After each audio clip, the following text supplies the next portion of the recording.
this coal has less impurities into it. It's a lot more expensive.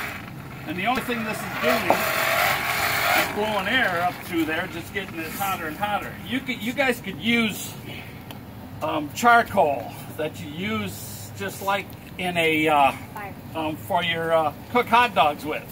You know, the little charcoal briskets? Mm-hmm. Because that's what you're burning this down to, is a coke. You're getting the impurities. When I get it right down, you look right in the middle of that fire, it's just red hot glowing coal. You don't want the flames. You're wanting the red hot from those coals down in there. That's where there's no impurities. The impurities are burning out of it right there. That's that black looking nasty. But when it gets down in there, real slowly, I can get this up right now. When you get it up there, when you go to work it, you want your metal to come up soft enough to work, which is about 800 to 1,000 degrees.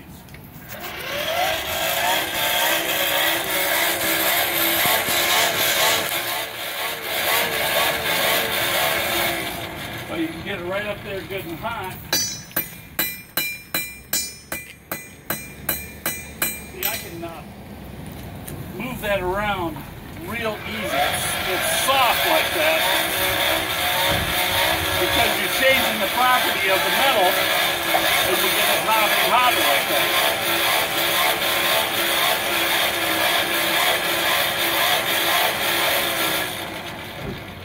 See, it's so soft, you know, I can just bend that around.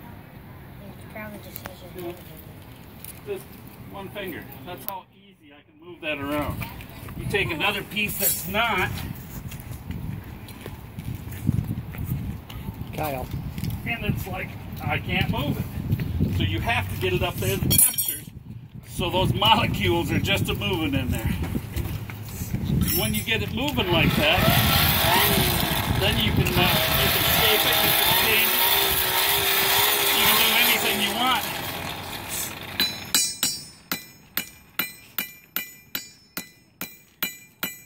I can keep drawing that right out.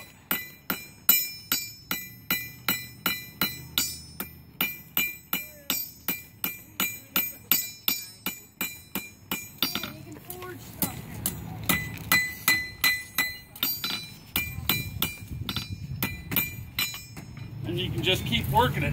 The biggest thing, the best thing about metal working like that is it's renewable. It's reusable over and over again. I like to take the old railroad spikes and make knives and stuff like that out of them. You know, that's why they can take steel like that, melt it back down, put it back together. Little pieces, melt it back together. I don't know if I can, I'm going to try here a little bit. We'll see if I can weld the pieces together. But, so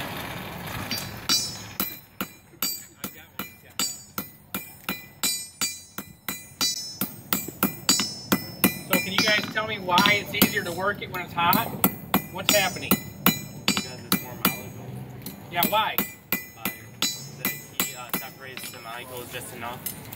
Right, the heat is making the electrons looser and more excited, making them move easier.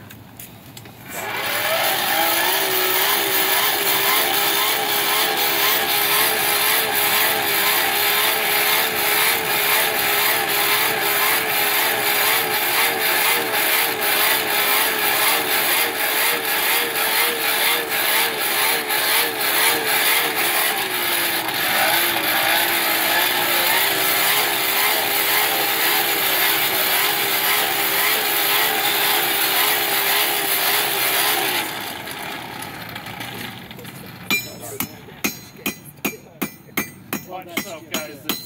I'm going to cut this off right here. Okay. You see, I got lots of these tongs, as we call them right here. The reason being is because different metal, different sizes, different shapes to hang on to stuff. So, same way as different hammers. If you've ever noticed, I got basically 3 types of hammers right here.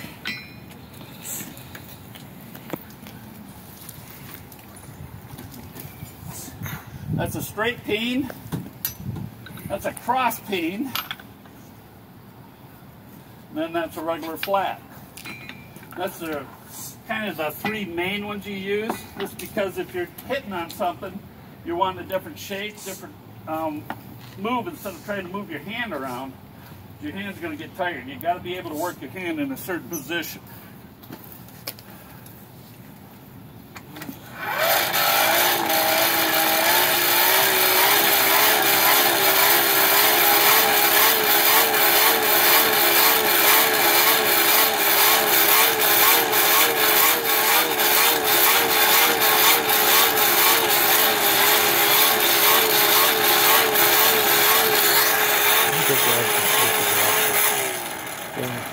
Yeah.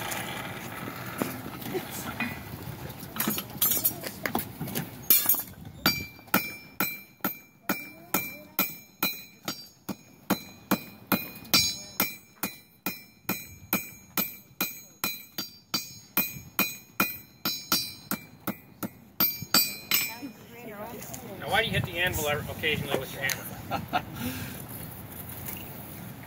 To get a new grip on the hammer, my hand likes to keep slipping back onto it. Or if it gets off on me, I bounce it and I loosen my grip up and I can move my grip when I'm working it. So that's why I miss, as you can see me missing once in a while.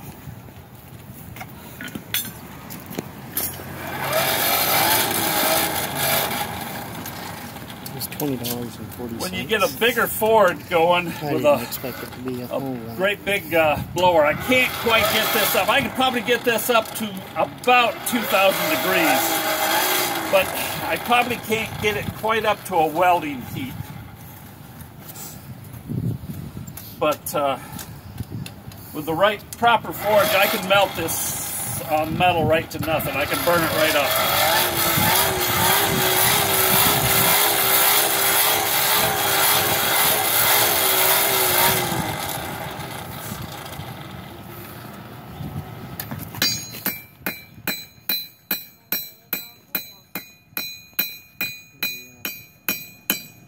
Up in West Branch, they have a thing where they do this all the time in the park. Whoops. Yep. That's why people have asked me, ever get burnt doing this? I go all the time. It sounds like a stick when you do that. It's because it's softer, it's not gonna. It sounds not gonna go through the. Like I said, if I had the gas forge up here working, this would be, you can make short work of this. This is the old-timey way, but when I'm doing demonstrations and stuff, it's kind of what I'm into, is doing it the old-fashioned way. It's a lot of fun. The kids like it more.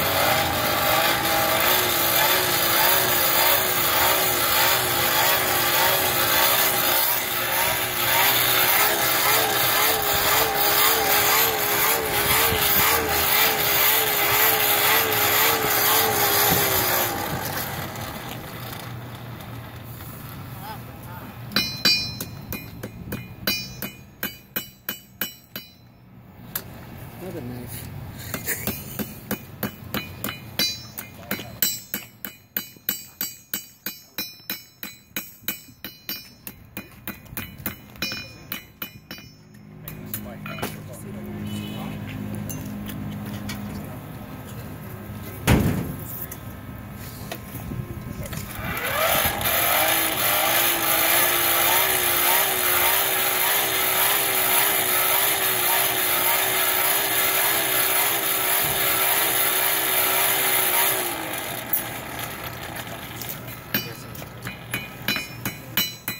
Almost burned that right there. So what's that mean when you say you almost burned it? It means I almost melted it to nothing. Burn the carbon out of it. Once you get it so hot and it starts bubbling and sparking, you burn the carbon out of the metal itself, and it's you don't have nothing left. can't do nothing with it. So you gotta watch it. If you get it up above a white heat,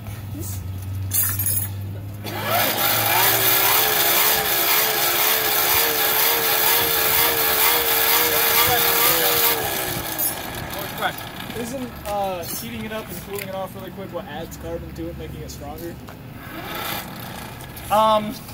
You're changing. You get very little carbon out of the coal itself. But heating it up, no, you keep heating it and cooling it, heating it and cooling. You're intensifying it, but you're not really adding anything to it. Not unless you add to it itself.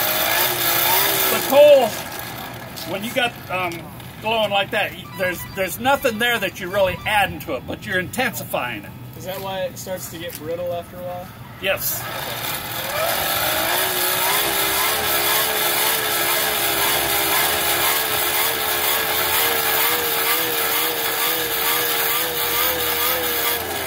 Right there, it's almost sparking right there. That yellow, it almost was turned to a white right there.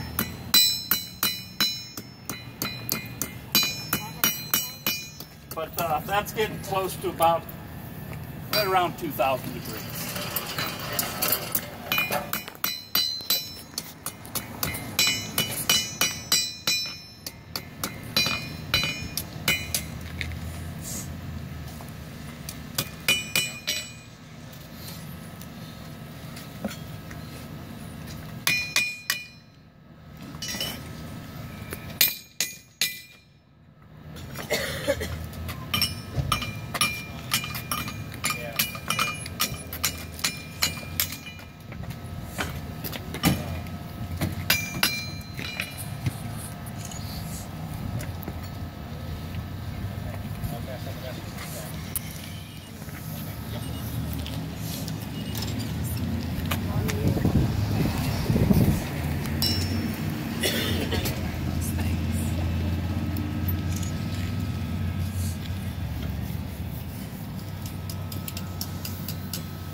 So if any of you guys get the Argus Press, I think it was Thursday's paper? No, it was Saturday's paper. Jack was on the front page. He was doing the educational days up to Oakley. We had almost 600 fourth graders from around the county and stuff up there demonstrating. We do everything from my blacksmithing. We got the steam engines running. We get to drive a tractor around, milk a cow. I've milked. You been up there? No, I've milked a cow because Oh, have you? Yeah.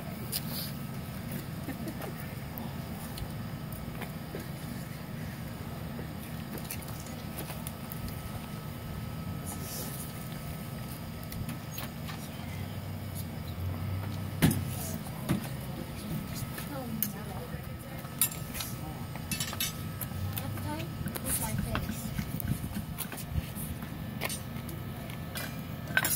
I've been to doctor.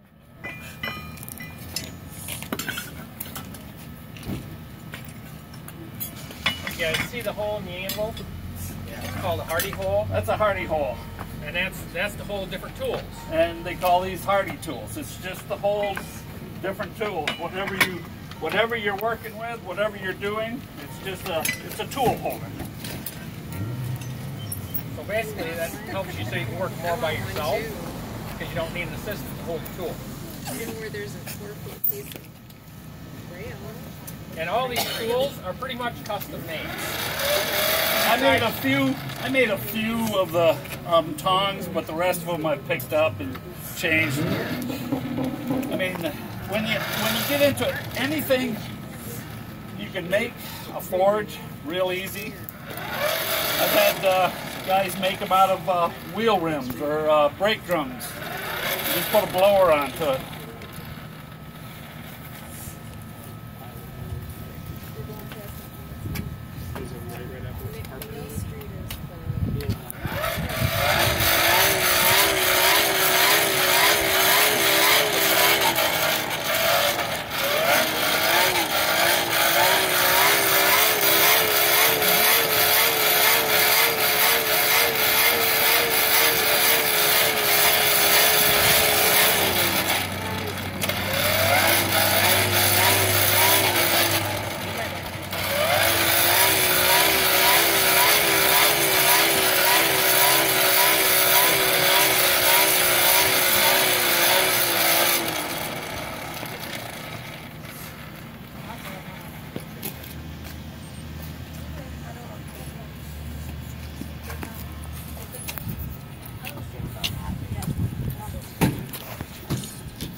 was what those were.